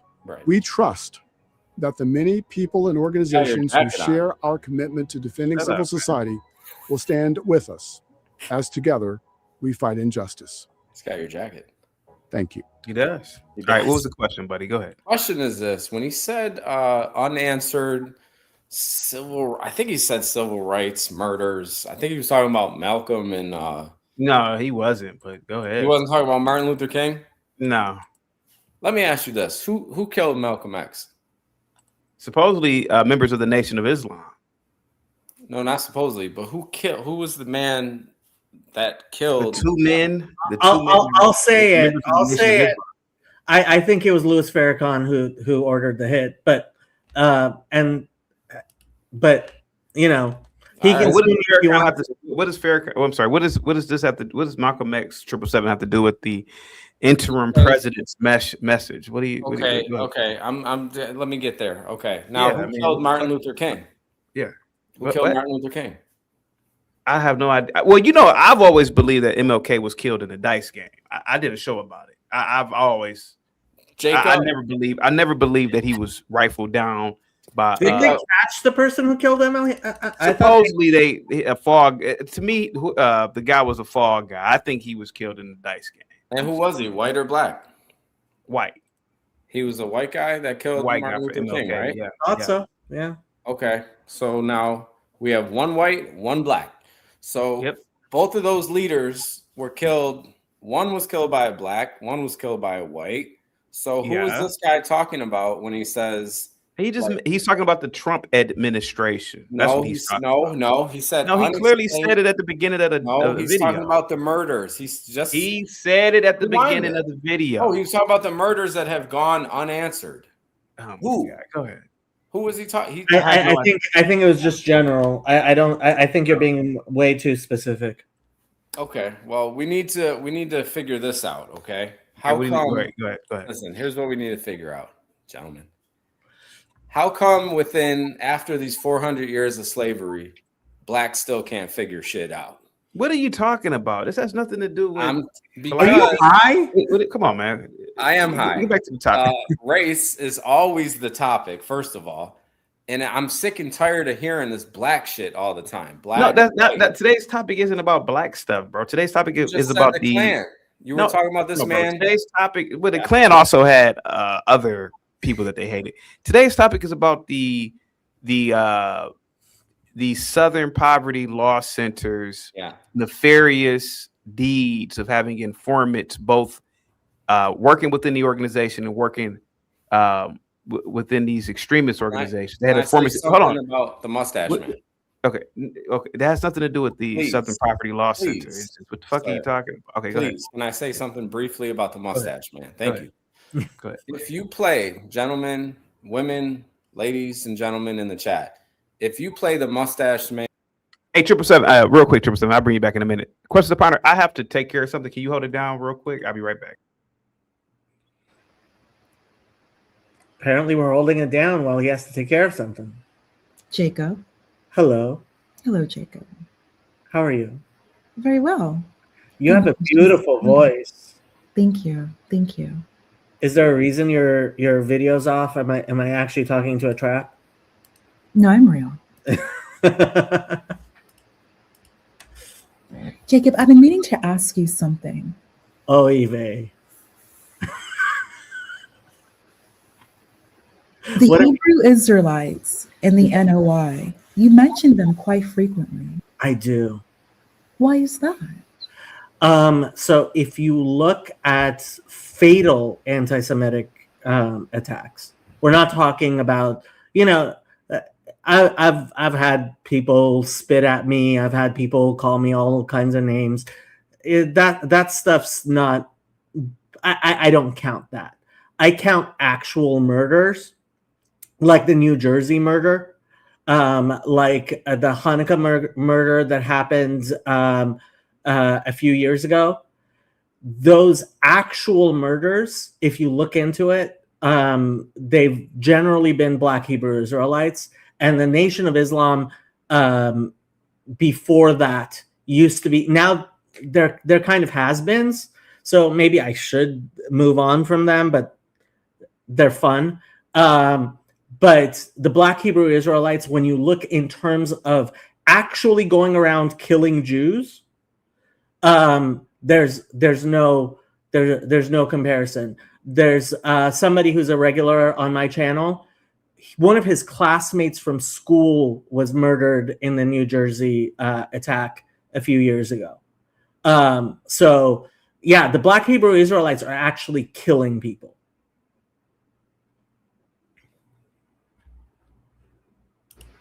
Jacob, thank you for sharing. I asked because this, like the information you detailed, is simply not widely known. I will be honest. Mm-hmm. From my perspective, and like just Black people that I know, mm-hmm. even the very, very few Black people I know in my own real life, mm-hmm. and also online, the Hebrew Israelites are generally known as just like Hotep. They are who they are, but they're such a small minority fringe group. But they're not, though. When you look at the polls, a lot of the, like, they are not, they are small, they're fringe, but they're active enough that I mean, I see them here in Los Angeles, and you know, I've gotten into a few brawls with some of their some of their YouTube channels and stuff. You guys can, if you want, go look at my little tiff with Lion Zion Lex. He's got a pretty big channel. He's actually one of the smarter ones of the Black Hebrew Israelites, which is kind of like being a gold medalist at the Special Olympics. And like these people are violent murderers who attack Jews on the regular. So yeah, you know, if I didn't know people who've been murdered by Black Hebrew Israelites, I probably wouldn't care as much, but I do. Jacob, thank you. May also inquire in regards to the NOI, because they have quite a presence, and I will say personally, a positive presence. I'm not NOI. It's just they do throw it in an extended hand mm-hmm. to Black youth who just really do want, like, let's say, comfort in a time of need. Yeah. Yes, please go ahead. And so I'm actually a social worker, and one of the things when you actually care about the Black community in the United States, and you want to know what could help, male role models, men who can step in and actually be father figures, there's a lot of Black men who are in jail who have a lot of kids, right? And those kids, without having father figures, good role models, you're dooming them, especially the young men, but also the girls. You're dooming them to a life of all kinds of horrible things. So, and to the degree that the Nation of Islam, and I mean, when you look at the life of Malcolm X, you see that, and it's not just them, also the Black Panthers, there have been, and even Black Hebrew Israelite groups, there have been positive figures, right, who have tried to step up and do that work. And so you have to acknowledge that. And the fact that there's a comment, there's zero male leadership or guidance in Black community. I wouldn't say zero, but it's very, very low. And it's unfortunate. And the Nation of Islam, I think part of the reason sometimes people get into, people who are actually trying to help the Black community get into these extremist groups, like extremist views about male and female relationships, is because of all of the things that are wrong. Yes, I was an insurance agent. I'm graduating with my degree in social work, and I've been working in it for several years. But yes, I am an insurance agent as well. And my name's here. You guys can look me up. You can see my entire life. Everything's available for me. But so I 100% see that there has been a positive effect, even from Black Hebrew Israelite groups. At the same time, that doesn't change the fact that a lot of stuff that both the Nation of Islam and the Black Hebrew Israelites and a lot of other groups, like there are weird, all kinds of weird ideas running around as legitimate in every community, but you see it a lot of times keeping Black people down in Los Angeles, at least, because they start going down a path that's really harmful. It really is. And I try as best as I can to help. Because touch on what you just said. We have someone in the chat who also has a channel, Latino for Trump, and he has a great channel. Let's talk about 1212-1212. So everyone, make sure you subscribe. And he asks, whenever the Israelites are speaking, because one thing we all know, many of us know, the Hebrew Israelites are very public. You know, they're usually together, wearing, like similar clothing. I remember when I first met them personally, they kind of reminded me, like Hare Krishna. They're reading the Bible, speaking vocally. Yeah. I personally have never had like a negative experience with them, but they do like to summon people and talk, and they do speak in platitudes. So my question, actually, Latino for Trump's question, have you ever spoken with them to debate? Oh yeah. How may you share the experience? Honestly, I was shaking with rage. But I mean, it's happened several times, but the most recent time I can remember, I was trying to videotape, and unfortunately, it was so enraging that I didn't tape correctly, so I don't have a tape of it. A lot of the stuff that they say, I mean, there's lots of different groups. If you want to look at least at some of my engagement with some of the more intelligent ones, like I said, Zion Lex, he actually knows some Hebrew. His Hebrew's not very good, but he knows a small amount of Hebrew. And to the people saying I'm obsessed with Black people, I mean, there are certainly Black women that I've obsessed over. And I am parts of lots of communities. I also spend a lot of time in the Hispanic community. I spend a lot of time in the East Asian community, and I spend a lot of time in my own community. So I wouldn't say I'm only, but right now we're talking about Black people specifically. And some of my best friends are Black. But when it comes down to it, I'm sorry, you were saying about my engagement with the Black Hebrew Israelites. I have engaged with some of them. A lot of what they say is, for example, like what this guy said is, "Speak Yiddish, sir," and they just, I mean, they don't know enough about Hebrew to know what they're saying. And so, if I may ask you, because many of us, we're familiar with the attack that occurred in 2019 in New York by, like, when I saw him, we call it like Hotep, the Black Hebrew Israelites. Black people in general, we refer to them as Hotep. Okay. Nothing negative, but they moved to a different beat. Like I mentioned earlier, I've been around them when they're out and about, but I just have not heard any other attack or unaliving of a Jewish person by them. And we have someone in our chat, she's saying something similar. We do remember the attack in 2019, but if you may give a little bit of more detail, sure, so that some of us can look this up, like one of the Black Hebrew Israelites unaliving or physical violence towards a Jewish person. So respectfully, I do not know. I don't think many of us in the chat know either. Okay, so the 2019 Jersey City shooting has a Wikipedia page you can look up.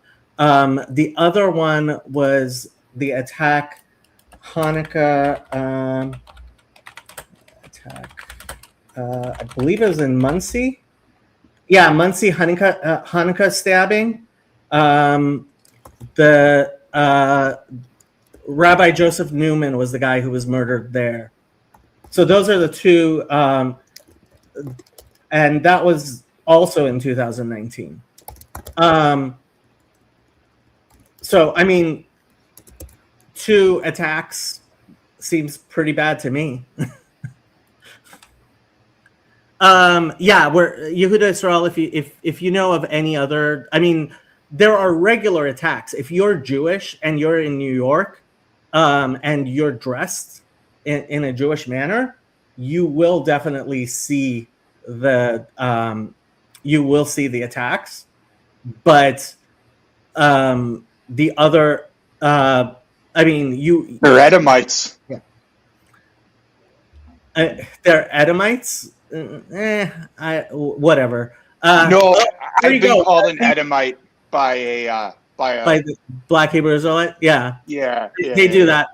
So Chezi, he says he himself was assaulted in New York in 2007 by Black Hebrew Israelites. So it's a very common thing if you're Jewish to see if you're dressed with a small hat, right? If you're wearing a yarmulke, if you're dressed as a religious Jew, you will get assaulted by Black Hebrew Israelites, at least in New York. Okay, but Jacob, this is what's concerning, if I may respectfully, because if a Black person were to do that, especially to a Jewish person in New York, they're going to up that crime as a hate crime. Okay. So that's why I'm not that I'm pleased respectfully, Jacob, I'm not discrediting what you're stating. Yeah. What I'm saying is that a Black person in New York, especially with the level of influence and affluence that many Jews have in New York, and of course we have this, the Jewish families, who have larger families, and they just pray, they just study. The Orthodox, right? The religious Jews that get attacked usually aren't as affluent. Right, because they're focusing on studying. Right, and so I mean, look, I definitely don't put it on race. I think there's an ideology that the Black Hebrew Israelites have, like they talk about being Sicarii, and anyone who knows who the Sicarii are from Josephus, like these people tend to, some of them, I mean, there are Black Hebrew Israelite groups which are actually, not nearly as crazy. But when you look at the Sicarii, like the groups that call themselves Sicarii, there's a reason they call themselves Sicarii. I understand that, Jacob. My point is that to take any type of action, let's not say like argument or even yelling an expletive. Let's just say physically assaulting. You are a Black person, regardless, even if you are, or regardless, even if you identify as a Black Hebrew Israelite. But to be a Black person in New York and then to physically assault a Jewish person, and we know there are many Jews in New York, very, very, very billionaires, very wealthy. And then, of course, there are those who just focus on studying and being with their families, having large families, and their focus is God and family.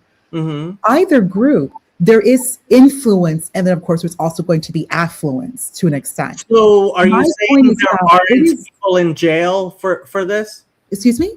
Are you saying there aren't people in jail for? I'm not saying that there are not. That's what I'm referencing. I'm not trying to discredit you. My only concern is that, respectfully, sir, that you're speaking as if it's almost like epidemic, that there is such an active issue or problem. That's what kind of concerns me, because the repercussions are dire for a Black person, for a Black New Yorker to physically assault. It is going to be a hate crime. It will be charged as a hate crime. Unfortunately, if you look at what's going on in New York with the DAs, the Soros funded DA, and the type of crime that is going not prosecuted in New York, there's a reason why lots and lots of Jews are moving out of New York. And that reason includes that while I would agree with you that people should, in fact, be prosecuted and sent to jail for doing these hate crimes. I don't believe in hate crimes, and I believe all crimes are hate crimes, so it's not a big difference for me. If you assault someone, I want you to go to jail. When you look at what's going on in New York, and unfortunately with the self-hating Jewish liberals who feel that we Jews have it coming for some reason, and this goes back to the ADL, right? Yeah. You know, there's it's the affluent Jews who have private security, who don't care that the poorer Jews who are visibly Jewish, right? So Jared Kushner doesn't walk around wearing a yarmulke and a beard. He has private security. He lives in places where, you know, he doesn't live in Crown Heights. He doesn't walk the streets of Crown Heights. And I am sure he's a lot more for crime reform and stuff like that than the Jews who are actually getting punched in the back of the head. Like in my community, I know people. Chezi himself, you know, this is just somebody who's watching my channel right now, getting assaulted by Black Hebrew Israelite type people. Like there's videos all over the internet. I remember a video of somebody here in Los Angeles, a synagogue that I myself have gone to. On a Friday night, there's the security video. He tried to run over two Hasidic Jews. They thought he was crazy, so they got out of the way. He turned around and came back and tried to run them over again. It's not just Jewish people, it's white people too, bro. Like I've been on panels before where you get these Hebrew Israelites, they come up and they start telling you to basically shut up, that your 6,000 years is over and it's their time. And like I've heard crazy shit come from these bros. Like as a Canadian, I didn't really know too much about this stuff, and hanging on some American panels, I've had guys go be like, you know, man, I'm going to be respectful to you, but I want you to know that I don't like you as a people, and I think your time is up. And it's just like this crazy, like, just wild shit. So what he's saying, I think there is an issue. I mean, I've seen it amongst, you know, calling everyone small hats, even people who aren't Jewish, calling them small hats. There seems to be a lot of uneducated people amongst this group.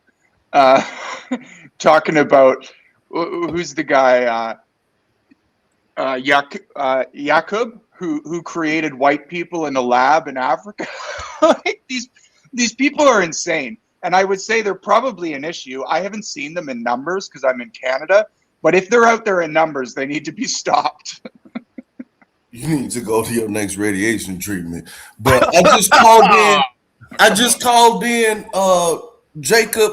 This is General Dave. We was over at Gospel Bob when you was trying to convince us you was an Iranian in exile, and I sniffed you out on that bullshit. And then I come over here, and now you saying that. What is you now? I am not. Imagine making fun of someone. Yeah, you was over on GLB like the first time you. Yeah, I was born in Tehran. GLB, and you know. Yeah, I was born in Tehran. Would you like to speak Farsi with me, or do you not speak Farsi? Oh, okay. Shut up. So what are you? I am a Jewish person who was born in Tehran, Iran in 1977. All my details, like this is my real name. You can look me up. All my details. I came to the United States in 1985 as a refugee from religious persecution. I came to Los Angeles in 1985. As a refugee. And your biggest threat is a Hebrew Israelite? I didn't say that. Did I say that? I just need a conclusion because y'all throwing shit out on people. And I'm just telling you how it sound. It sound like, excuse me for this term, I coined it, white deflection. So now I'm white. You gotta deflect the conversation because I'm just trying to figure out how Southern Poverty Law Center ties into black people. And you hating, you're scared of. I don't know what you're scared of, but I'm just calling in to say, man, it's just a huge derailment from the actual Ponder asked me. Questions to Ponder asked me, and I was answering her questions. No, questions. I've been listening. Questions was saying all of that because you kept just talking about black people. I don't know how we're here. You don't know how on Chaotic Truths Live and when John Galt was here and we were talking about the SPLC, how the discussion, like you do know what the Southern Poverty Law Center is. Yes, right? Yes, I know what it was started for. Everything with the Freedom Rides, all of that in the South, everything. Yeah. Okay. So what are you saying? That has nothing to do with black people? Like we're talking about the KKK, we're talking about the Aryan nations. You don't know how that has anything to do with black people? No, I'm wondering how it fits into your fear of black people. My fear of black people? Yeah, you're saying that if you had to, this is what you said, if you had to categorize it, one of the big threats to your people is black people. No, I never said that. They was tanks. I said black Hebrew Israelites. Black Hebrew Israelites aren't even all black. People have is Hebrew Israelites now. Okay, so you never even heard of the black Hebrew Israelites? Oh, I know. I'm sorry, you're dumb. I know all about them. You got one in the chat just ready to come on up because I just want to figure out what this is about before I just drop because I ain't got time. Okay, so you're a very ignorant person. What can I say? What? Okay, all right, I ain't got time for this shit. Jacob, if I may respectfully, hey, Dave, I think the one issue is that the Black Hebrew Israelites, it's very much just within like the Black community. We speak to them, they speak to us. They generally do not really extend themselves outside of those of us who are Black. Crown Heights is a neighborhood where a lot of Jews and a lot of Black people live. Right. But all Black Hebrew Israelites are Black, but definitely not all Black people are Black Hebrew. Oh, that is 100% true. And frankly, not all Black Hebrew Israelites are Black. A lot of them are various types of people who, I mean, you can look into the Black Hebrew Israelite society. I have. I'm familiar with them. Many of us in the chat have. They're like our group. They're a Black group, but they are not. They're not the majority. They are a very, very, very small minority. Yeah, and they generally. Question, partner. You know how I look at the Black Hebrew Israelites as a Black person? I mean, we call them Hotep. You know how I look at them when I see them? They're like crackheads. CT. Like it's like they're just a part of the environment. Like if you live in a Black neighborhood, you see them, they're clucked out, and you don't really, as long as they're not bothering you, you don't really bother them. They have dreads. They're very. The ones I've seen, they're like crackheads. They want to let everyone. They're like crackheads. Yeah, like you just don't. They're just a part of the. They're the guy on the corner, like preaching sermon. They're like a street pole, or it's just really, yeah. The women dress a certain way. The women are very kind. We're all respectful towards their women. They dress like Rita Repulsa in college. Yeah, that's. You see, I think you kind of see where CT and I are going with. They're part of the community, but it's like being Black. They're there. And like CT said, they're part of the environment. It's just when you kind of I was just surprised for anyone who is not even Black to even mention them. Because I like to see a non-Black person mention them in any way, shape, nor form. I was just very surprised.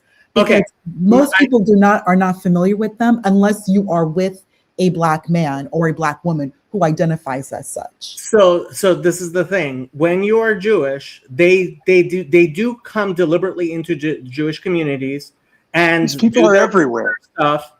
They definitely in New York. They are a real presence in Jewish communities. We was Kangs is a meme for a reason. They definitely. So I understand. I mean, this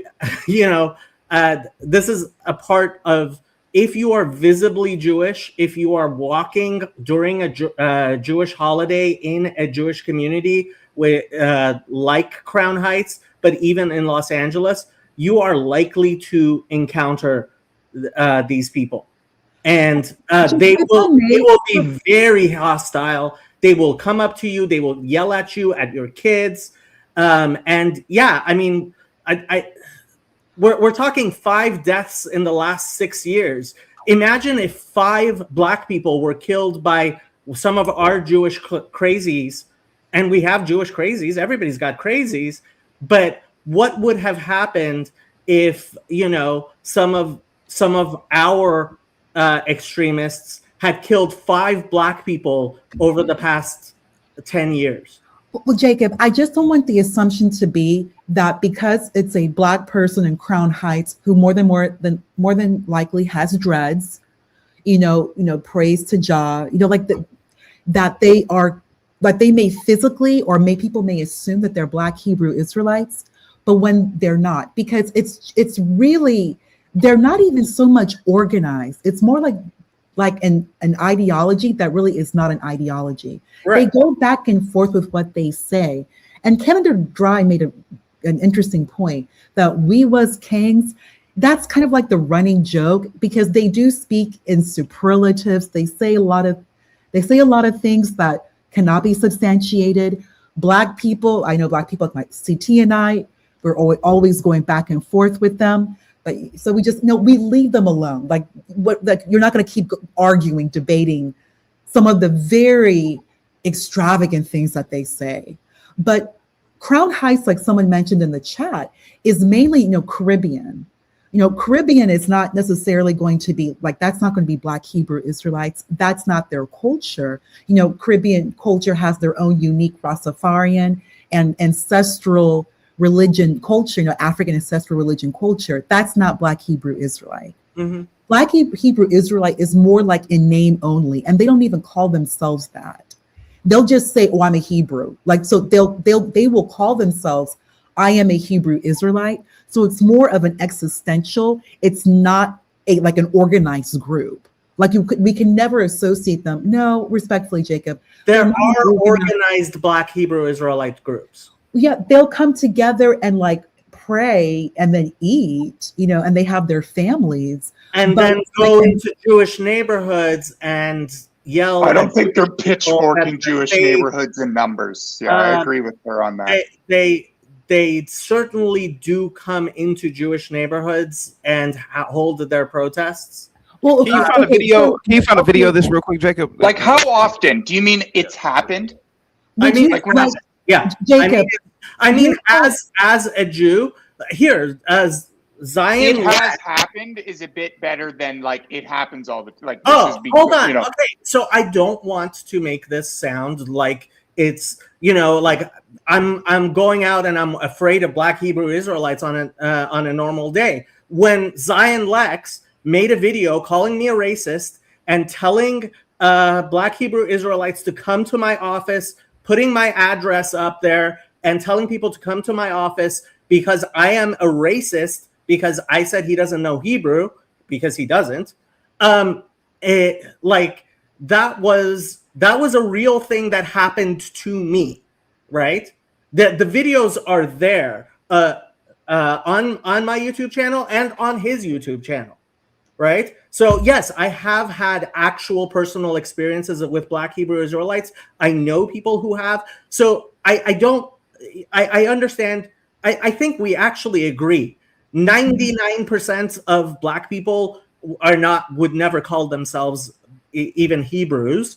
And the vast majority of people who do think of themselves as Hebrews don't go around saying, "I hate Jacob, I hate I hate the Jews," or have the time to go spend a Saturday or a Friday night. Especially they like doing Friday nights for some reason, because they know that Orthodox Jews have to walk to synagogue and back. No, Jacob, respectfully, it's because it's Friday and everyone's back from work.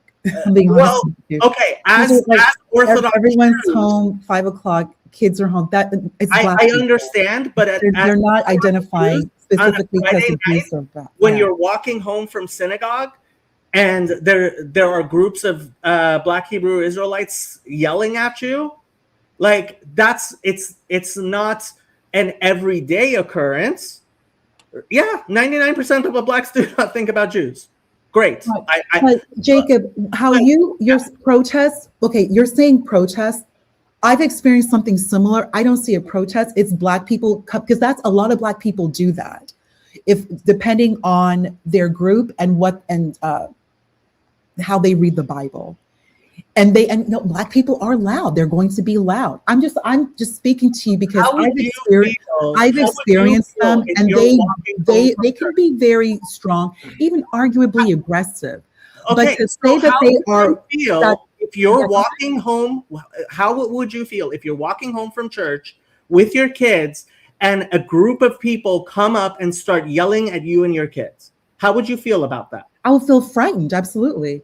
Okay, that's all I'm saying. No, and I agree with you. My point is that it's not organized Black Hebrew Israelite behavior. Like I'm a Black Hebrew Israelite. I'm going to go and I'm going to yell and scream at a woman and her child because she's a Jew. You are absolutely wrong. There are videos of this, not so much on Fridays and Saturdays because we don't use our phones. Orthodox Jews don't. I'm not so observant, but they don't use their phones on Fridays and Saturdays, and this is when it happens most. And so that's one of the reasons there isn't as much video. But this is a regular occurrence where there are groups who usually identify themselves as Sicarii Black Hebrew Israelites. You guys can look up Sicaries. It's Sicarii with two I's at the end. And these groups do go around. They are hate groups that go to Jewish neighborhoods and they harass. It gets most distressful when they're doing it to families with kids. All right, here, hold on. CT, so may I? Hebrew Israelite right here. Sire, he's a Black Hebrew Israelite. He doesn't wear the Sub-Zero outfits, but he's definitely one. You're not a Sicarii. Relax, CT, relax. Oh, okay. All right. I believe in Magic the Gathering. I'm sorry. Remember how you guys dress in your France. Now, anyway, Jacob, first of all, you're lying, sir. You're an idiot. No. As Hebrew Israelites, we actually teach that we do not go into enemy territory and preach our doctrine. If anything, we go into neutral territory, which is why you see us in your major cities called little baby major cities like Charlotte or like Greenville, something like that. But no, we do not go into enemy territory and preach our doctrine. You are lying, sir. And if you did get approached by Hebrew Israelites while walking your kids home from school in your Jewish neighborhood, I would like to see video footage of that. And I'm sure you have it, right? There is. Man. Yeah. Yeah. Go ahead and post it. If I am lying, anybody who's watching this, if you believe I am lying, go research it. Go research. No, I want your first-hand account. No, sir. Your first-hand account. We are playing this game. Yes, we are. Yes, we are. Yes, we are. We are playing this exact game, sir. Yes, we are. We are going to play it. I need to see first-hand